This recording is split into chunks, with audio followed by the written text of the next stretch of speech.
A little bit of a roster swap coming out here as Reaper has moved up to the top lane, and a new jungler.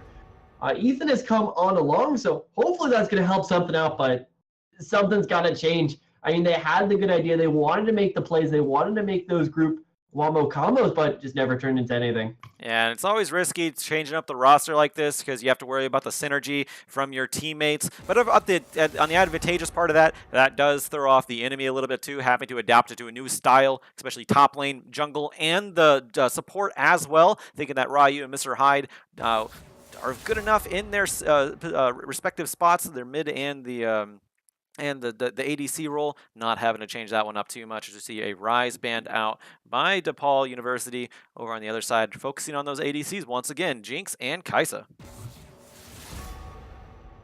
Yeah, really trying to ban out the champion pool of Mr. Hyde, force him onto something once again where he can't really take over the game. Last time he was on the Misfortune, it got a little bit ahead early, but since he was going for the crypt build, never turned into anything, never really got a good ultimate off, and never really had an impact. So if you're going to look to play around the ADC, you need to give the ADC time to get into the game.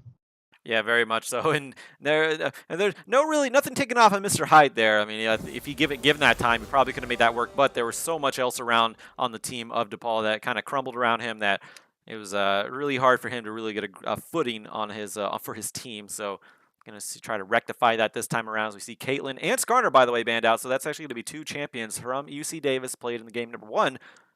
Going to be banned out as the Skarner and the Rise. Swain locked in because that means that Swain is open and it's over on UC Davis, and that is going to be huge for Forest Tournament.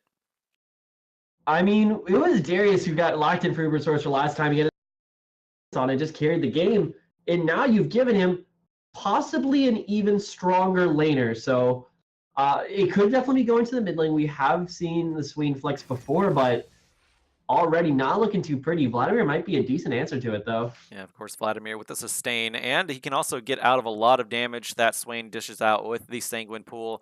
But it's only temporary. I'm going to see who actually comes out on top on that one. That one is going to be interesting. Of course, Vladimir can also be a flex pick going into mid and top. Typically see him mid, but every now and then do see him top.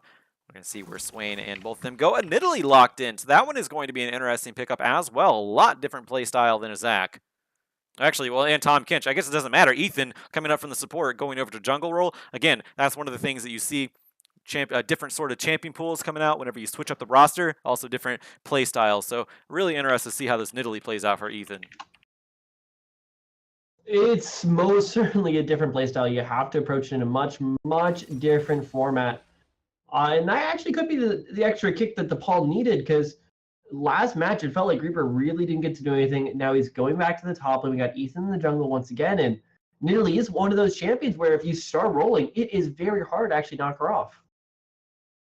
Yeah, we're gonna see if that's gonna be knocked off. You have a lot of targets you can you have to get through though. Swain can get very beefy. Of course, he has that a lot of that sustain as well, so that is going to be hard. But Sejuani very beefy as well. So throwing a javelin toss onto one of those two may not be the best option. We're going to see what they pick up. Of course, Ezreal also very shifty with his arcane shift, but Varus locked in. Interesting to see that one. I didn't think he was huge in the meta now that Guinsoo's got changed around a little bit. He's certainly weaker because the Ginsu's change. You can't first item rush the Rage Blader. If you do, you're not going to get that much value out of it just because it doesn't give the flat damage anymore. It gives scaling. And when you're level 3, level 6 Varus, about the time you normally get the Rage Blade, you do not have enough stats to actually make that worth it. Sure, it did get cheaper, but you need even more to really get that rolling. So it's still a very nice, a very value pick if you want to go for some good tank shreds, but it's not going to have that same kick in the lane.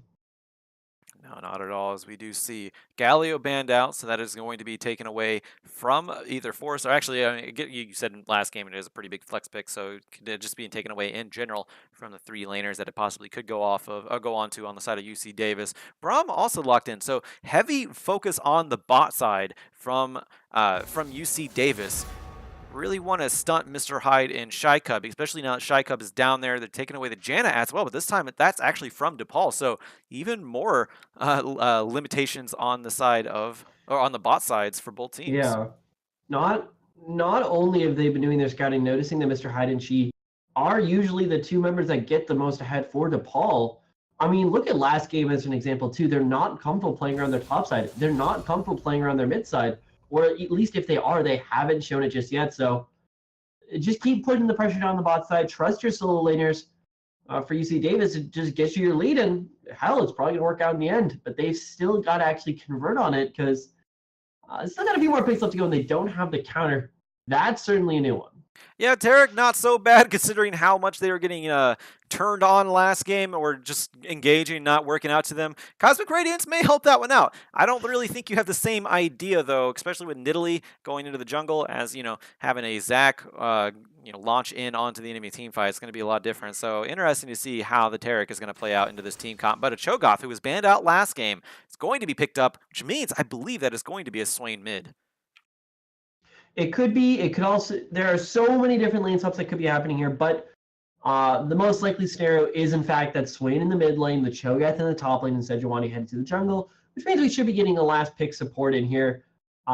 Doesn't have to be something tanky. There's already 3 dedicated tanks on that team, so the Nami really to help out the Ezreal. But the big thing in this game is you no longer have the straight damage potential of a Ryze. You do, in fact, have the Swain instead, which means you have a lot of great CC options, but you still got to get to that point in time. And the Gangplank actually be a really smart counter here to the Cho'Gath. Give something that's still going to scale up nicely, and that's really what DePaul was lacking. They were lacking any kind of late game reassurance. Yeah, it might be a lot better pick, especially considering the Volibear last game. So they are going to lock in that Gangplank, have that nice power spike. Varus also scales very well as well, too. Of course, so does Vladimir, especially once he starts getting these items. Nami being locked in over on the side for Gentlewoman, for UC Davis. So all the pieces are in place. That is going to be a Swain mid and a Cho'Gath top.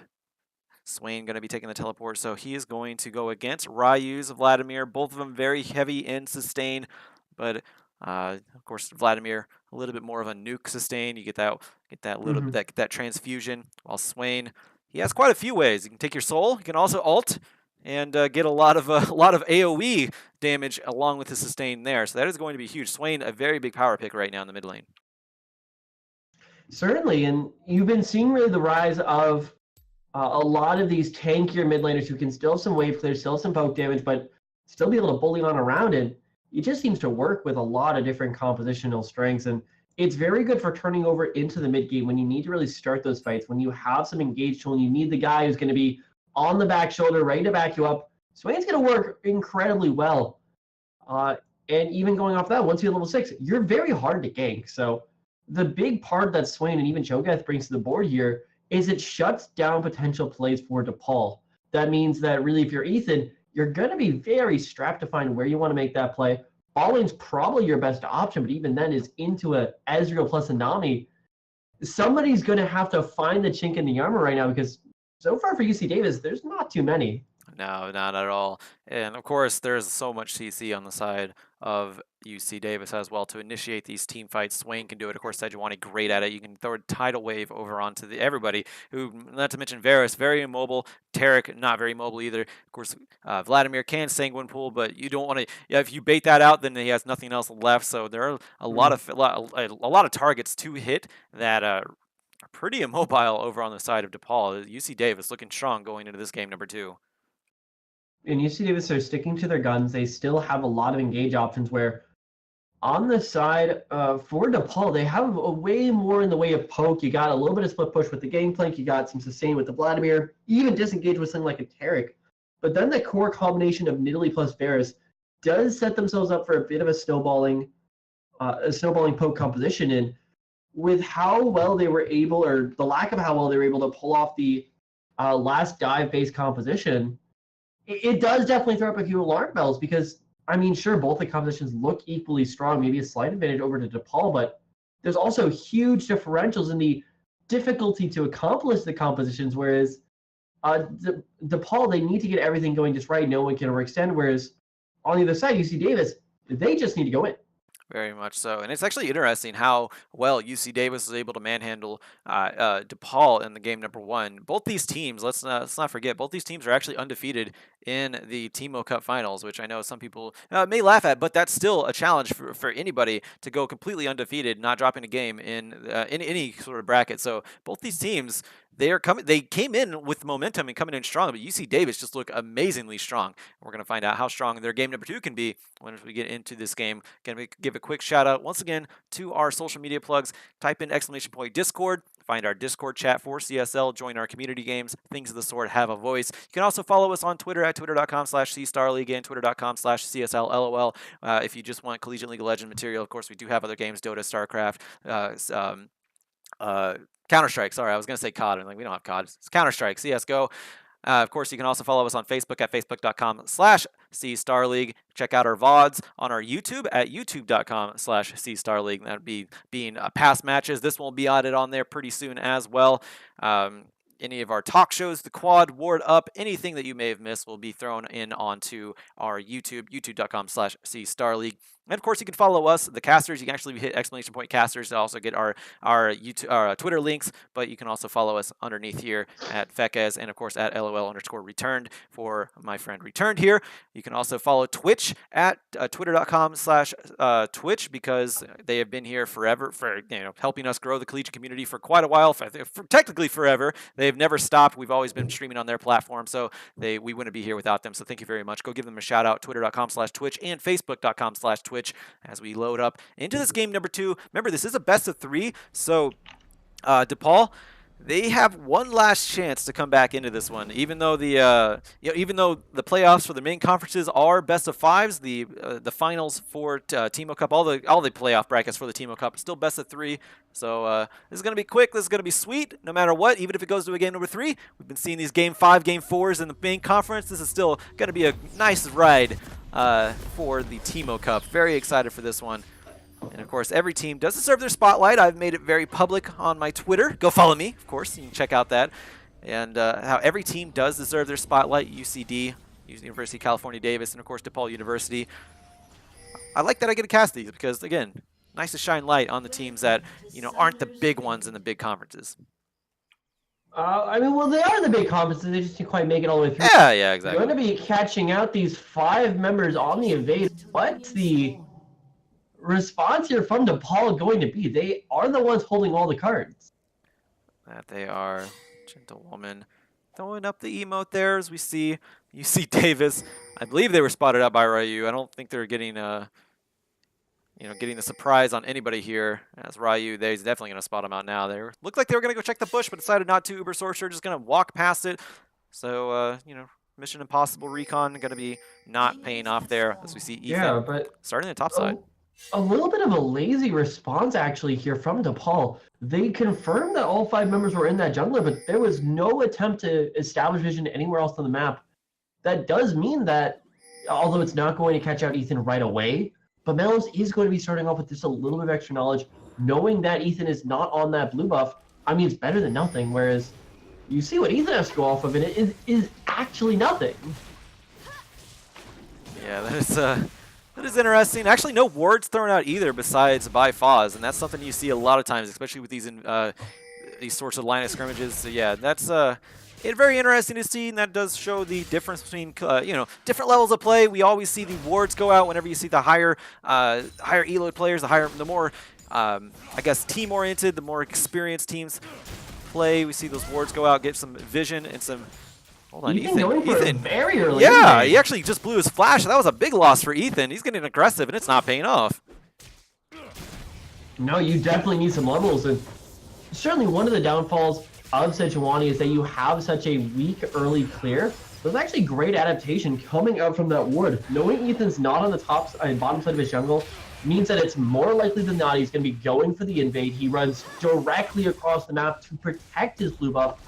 And in the end, that's just going to waste Ethan's time, get his flash out, and take away the agency of probably the most crucial DePaul member right now. Yeah, very much so. As we do see Nidalee rely on that flash whenever they throw the javelin toss. If they're just slightly out of range, get the big leap in the flash, and then get the big leap as a big surprise attack. That's not going to be happening for quite a while. Ethan not faring too well. He's actually down in levels now as a result, and his mana is almost spent. But we have an engage on the bot side. Gentlewoman has to be healed, and he's going to flash away. Is Ignite going to be enough? It is. Shy Cub picking up first blood on the bot side for DePaul University. And this is the biggest change between games number 1 and now game number 2. DePaul start off with the advantage in the bottom lane, and I mean, you can go as aggressive as you want onto Nami, sure. You're taking exhaust, though. You are not setting yourself up for an aggressive lane. Melos, though, Ethan has no flash. No, he doesn't. He does have double buffs, and there is Forest Hermit going to be trying to going to try to zone him off, but he can just leap over the Dragon Pit. He's going to stay out, get out safely.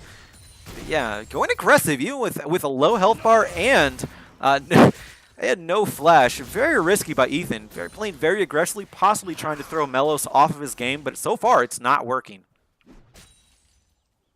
No, not quite yet. And Ethan probably feels a lot of pressure that he needs to be the one to carry this game on through. He is the new member here. He hasn't played in the last match, so he needs to kind of be that X factor. But already, top lane Reaper doing a much nicer job. Hasn't died in the top lane. Sure, he's going to be at a disadvantage for a little while, but as long as he keeps Uber Sorcerer to a reasonable level, he's going to be doing his job. Mid lane, certainly getting pushed in once again. That's just the nature of a Vladimir versus Swain matchups. Definitely Swain-sided.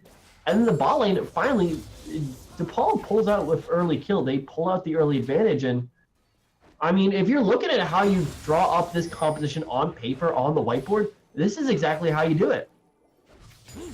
So far, so good for the start of DePaul, besides Ethan, but even so, Ethan has yet to give up a kill, so that is something to his name, despite being very aggressive and giving up that flash early on. He's still being able to have an escape route no matter what, and like you said, Reaper on the top side, not faring too well in the early going, actually went back for an early call, but there is a stun on the bot side of Gentlewoman, who is very low in health.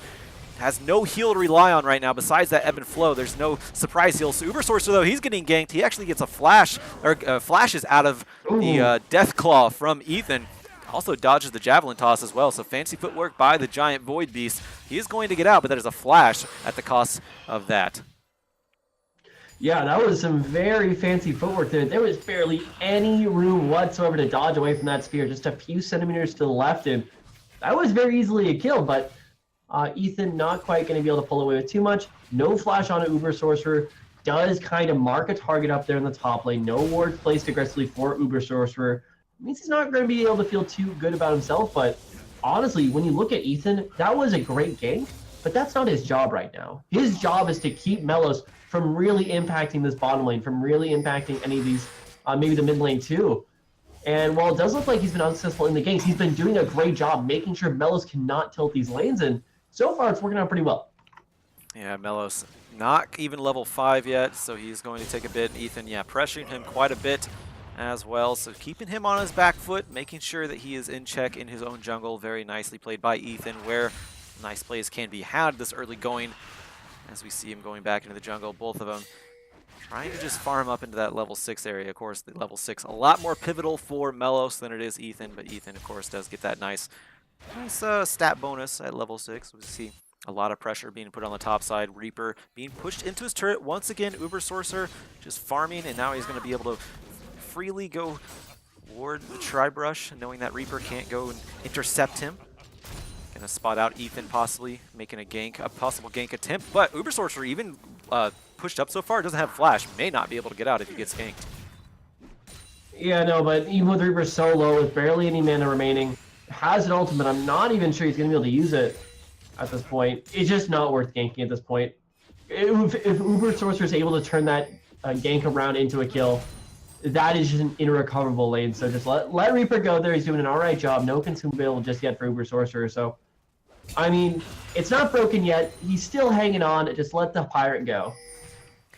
And that's something that you don't want to let happen if you're UC Davis. Just let the pirate go and just farm up to his heart's content. But he's actually being pressured quite a bit into that. So the farm is not getting to where I think Reaper would like. Although Cannon Barrage is up, he could start incorporating himself into these ganks just by staying in the top side. If that occurs, of course, it takes Ethan to gank a lane to do that. That's not top side. No focus on the bot side from either jungler this time around. It's been very calm. Only that first blood happening early on. Of course, Mr. Hyde and Cub have got. Honestly, this is the one that I'm most surprised by, because both teams have very clearly put a lot of priority on their bottom lanes. Mr. Hyde obviously been doing a great job this season on the ADC role, and the other side of DePaul, of UC Davis rather, put so much priority into banning out this guy's AD carries, and they're just letting him in a 1v1 lane. Sure, he's not blowing it out of the water yet. He's only got the assist to Chai Cubs. And that's what we're talking about. Yeah, Melos, he did whiff his Glacial Prison, though. That was a nice counter, but here comes the Cannon Barrage. Gentlewoman has to get out of harm's way. Ethan making his way down as well. Cosmic Radiance going to keep everyone alive. They didn't really have risk of dying, though, especially with that Glacial Prison missing the mark on Mr. Hyde. Mr. Hyde didn't have the nice counter engage. That might have even been instinctual with the Chains of Corruption. There. Oh, nice! Ooh. True Shot Barrage onto Shy Cub. Just enough low health.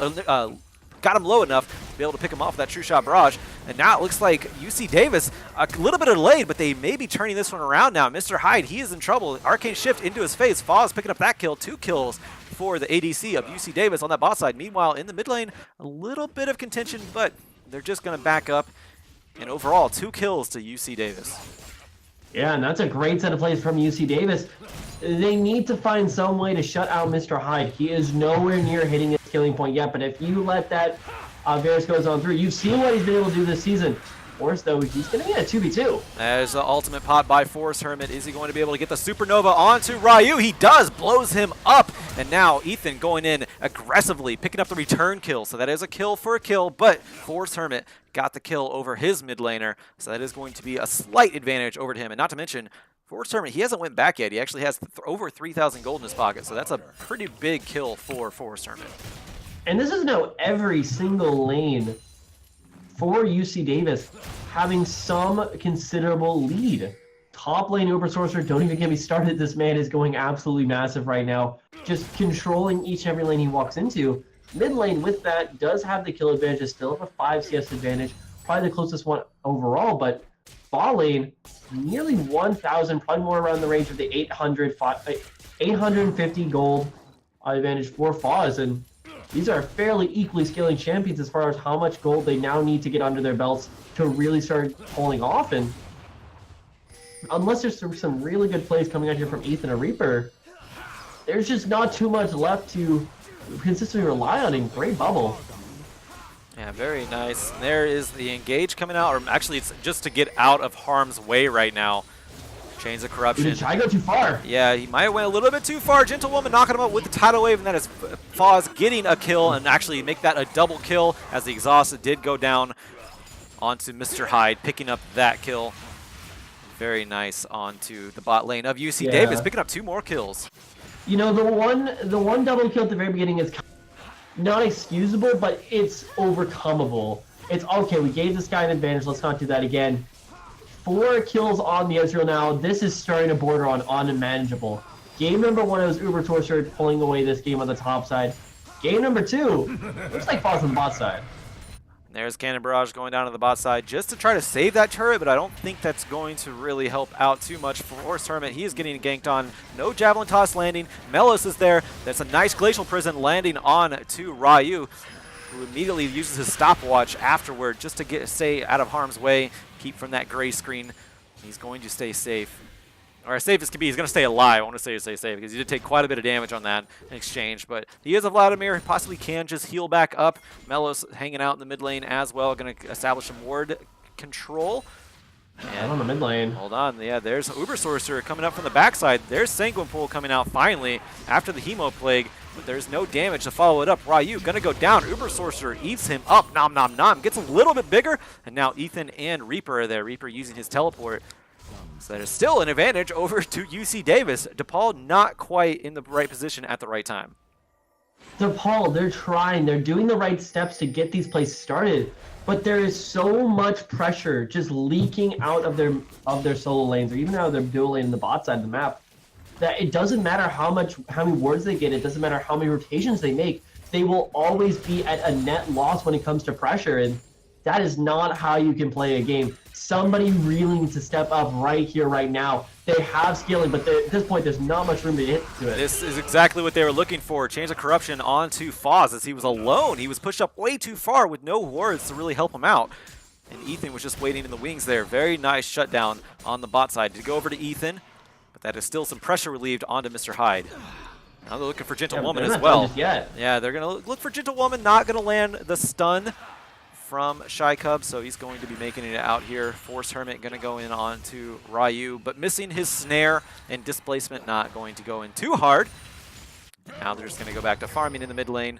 Reaper and Uber Sorcerer once again back on that top side. Interesting build path, by the way, from Uber Sorcerer. Not even prioritizing against Reaper right now. I mean, it's going to keep on going. He does have Consume. Yeah, he does. He's actually going to try to pick this one up. Does get the Consume underneath the turret, so that is going to be a nice execute by Uber Sorcerer, even underneath the turret. Meanwhile, the dragon, first dragon of the game, did go over to DePaul University. That is going to be the Mountain Drake, so they are picking up some objectives somewhere, even though they're losing the one-on-one skill matchups here. Yeah, and there's still 2K gold lead going in here for UC Davis right now. There's still no towers down on the map, which means, theoretically speaking, no one's really broken this game open just yet, but already, look at this bottom lane tower. It's only got like 600, 700 HP left on it. And Foz, he's in a solo lane right now. Shy Cub is going to actually have his back disrupted. Mr. Hyde able to go back, so that is something that they could take advantage of on the side of UC Davis. Dish out some damage to Shy Cub, maybe even push up to this turret. Tarek not known for his wave clear, so they may be able to just pick up this turret, brute force it, and they do. First turret of the game going to UC Davis. Yeah, after just all the events going on bot side, that is probably the best outcome you can possibly have. 14 minutes into that bot tower, which, once again, already a four kill lead going the other way. It's a shock that that tower is still standing. So overall, not a terrible sequence of events. Here comes Melos on the roam, but once again, Ryu, despite having 2 deaths, is still a Vladimir, which means he's going to be incredibly hard to take down this game. And not to mention, Melos was standing over a ward, so he's going to be spotted out, going to just make his way up into the top side, maybe ganking onto Reaper, who can just eat that orange and cure Scurvy if you land the Glacial Prison on him, but may give Uber Sorcerer just enough time to land a Rupture if he's up there, but not quite timing that out together properly as Melos making his way back to the mid lane. We do see some grouping. Foz and Gentlewoman opting to not go to the top side. Instead, just going to push down this mid lane turret. Ethan throwing a javelin, landing, not going to really do anything though. Although Gentlewoman, it does hurt him quite a bit, but maybe one more wave and that turret is going to go down. Yeah, same issue here with the top side, and I'm not quite sold just yet that this is a large enough lead where they can really start taking. Nice Glacial Prison. Yeah, nice Glacial Prison onto Mr. Hyde, but he gets right out. Cosmic Radiance thrown down as well. That was a huge play by Mr. Hyde to stay alive. He used both of his summoners, but that might be all that DePaul had to really save that mid lane turret. Which actually, no, I'm sorry. It actually ended up going down during that process, so that is the turret down for UC Day, or down for DePaul in the mid lane. Top lane, the only outer turret left, and that is being pushed down ever so slightly as well by Uber Sorcerer. Yeah, you just cannot go up against him, well, sister. Yeah, if you have no summoners, you're going to die, and that's what happens. Mr. Hyde going to be taken out by the Swain, who could just get right in your face. And we see the damage of that one, so there you go. Kill going over to Force Hermit Swain. And now, 2 members here on the top side. I don't know if Uber Sorcerer can 2v1 this one. Oh, he actually just 1v1 at least, but yeah, Ethan is there to make it a 2v1. Is he going to be able to get out? He misses the Rupture. Ethan going back in. There's actually a lot of damage onto Uber Sorcerer. Where is this coming from? He's got a 2v1. 2v1 almost underneath the turret. He did take some turret shots out of that too, but huge play by Uber Sorcerer, taking advantage of his itemization here against Ethan, making sure he is not going to be damaged as much as he potentially could have if he built toward Reaper. Very interesting play. Nice play overall. I mean, yeah, he built the Ninja Tab. He's already done with building. Focus on getting more HP, more MR.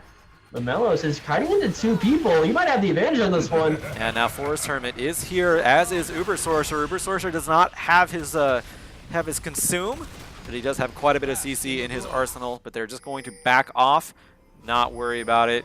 Take the winnings for UC Davis and go spend that as they are up. What is that? 6,000 gold? I think I can do math. Yeah. 6,000 gold, 3 turrets right now. And the Drake is going to be up in a minute and 50 seconds. Definitely going to see. Things are not looking good right now. Mr. Hyde is still stuck only on the Renon's hurt and on the Ginsto's Rage Blade. Still, it's not a great item for early Varus as they want to get more AD. So he's not really contributing much to these fights. Top lane Reaper hasn't completed a Triforce yet, still not contributing much to these fights. And that really just leaves Ethan against a 4-0-0 Cho'Gath, a 4-1-1 Ezreal, and a 2-1-1 Swain in the mid lane with all 3 of the first T1 towers going down. So this is starting to look like critical mass. There needs to be some play coming out of DePaul to start pumping the brakes. Otherwise, when that Baron comes up, that might be lights out. Very much so. If that play includes Chains of Corruption, they have to wait on that one, as Mr. Hyde just made a whiff on his Chains of Corruption, so that is going to be delayed if they want to get any sort of engage or even counter-engage from Mr. Hyde, as the Rift Herald is the next target for UC Davis, adding just another objective under their belt right now, and why not? They have complete control of the map with the Tier 1 turrets taken out by on DePaul's side. So they have a lot of control on the vision score over here on the Baron pit, able to take out that Rift Herald. Yeah, here's how you know that the team is just losing all ability to play the game. While that was happening, there was pretty solid knowledge from DePaul, knowing that every single member except for probably Uber was on the Rift Herald, and they couldn't get anything for it. All 3 of these T1s are up and available. It's that one moment where you stop being able to contest objectives or even trade. That's where the snowball truly begins, and already it is looking dire for DePaul. Dire, as the Drake is going to be coming up. This is going to be Cloud Drake, and that will more than likely be going back over to UC Davis. Not going to let DePaul pick up a second Drake in this game. Mr. Hyde. I've seen this one before. Yeah, he's chasing down Uber. Yeah, this is... Never forget that top lane. He is extremely powerful.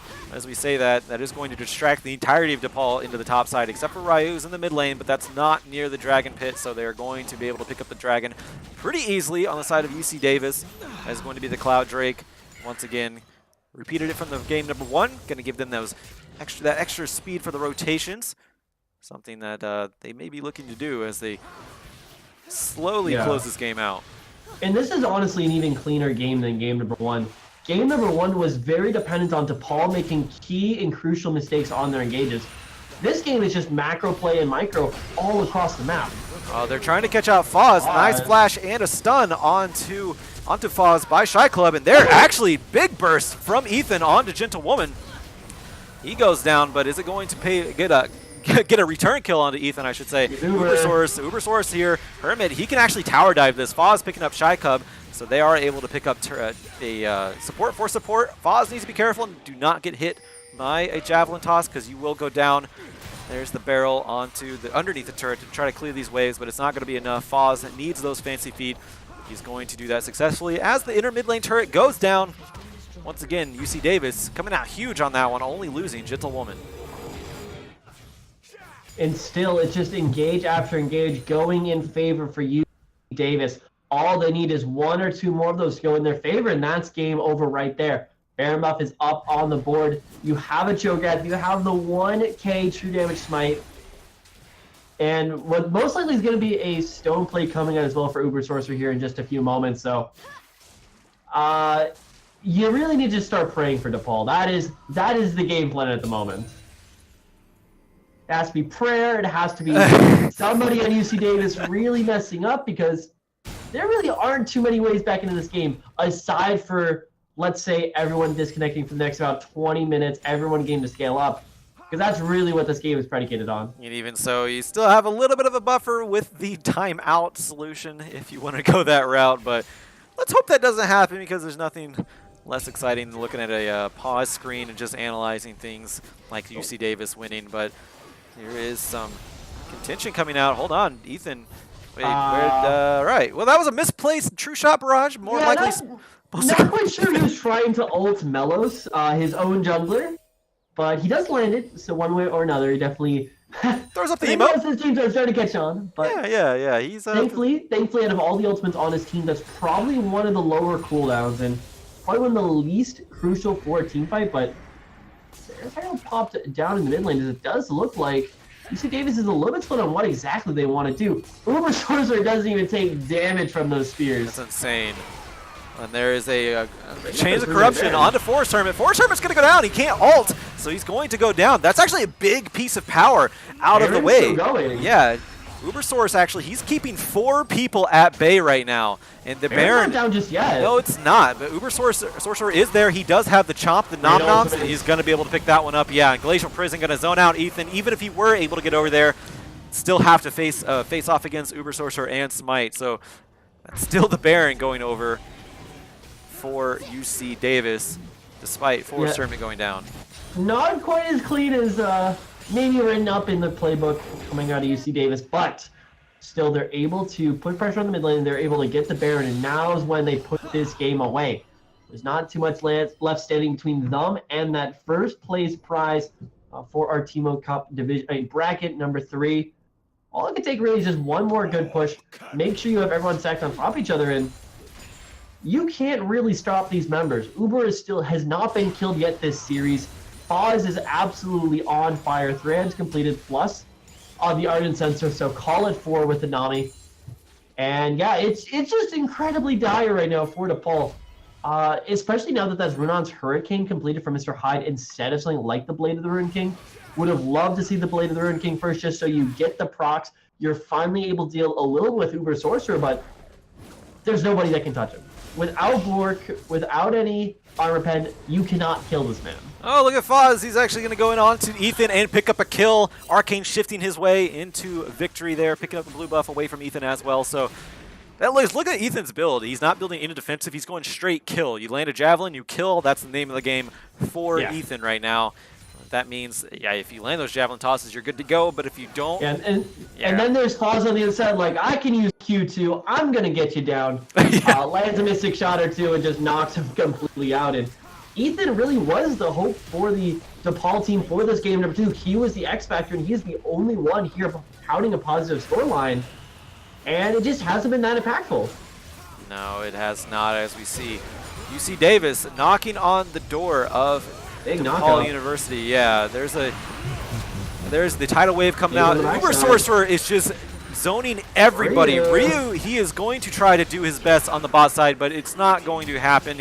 He is actually going to get away, but there's a double kill on, actually a triple kill for Foz. Ryu, he's going to go down. That's an ace for UC Davis. More than likely going to take this game right now. Yeah, maybe not going to be able to pick up the Penta, as that was for Sorcerer first and then Mellow secondly. But either way, so we feel pretty damn good about this Teemo Cup victory. All the RP in their pocket now, so they are going to get themselves some nice little skins. I would assume they all have the champions. Yeah, skins are awesome. Yeah. Yo, if given the choice, seriously, if I got eliminated from the main conference and I had the choice to play in a Teemo Cup for RP, I would totally do it. You'd always love to play some more League, but I mean, they're going to be feeling pretty darn good. Able to hoist up the most prestigious conference, competitive, collegiate tournament. Words. Teemo Cup victory. The most important title in all of League of Legends. So few teams, not even SKT, is able to hold up this title. No, they can't even get it. No, they can't. They're not going to be holding up any title this year. Yeah, SKT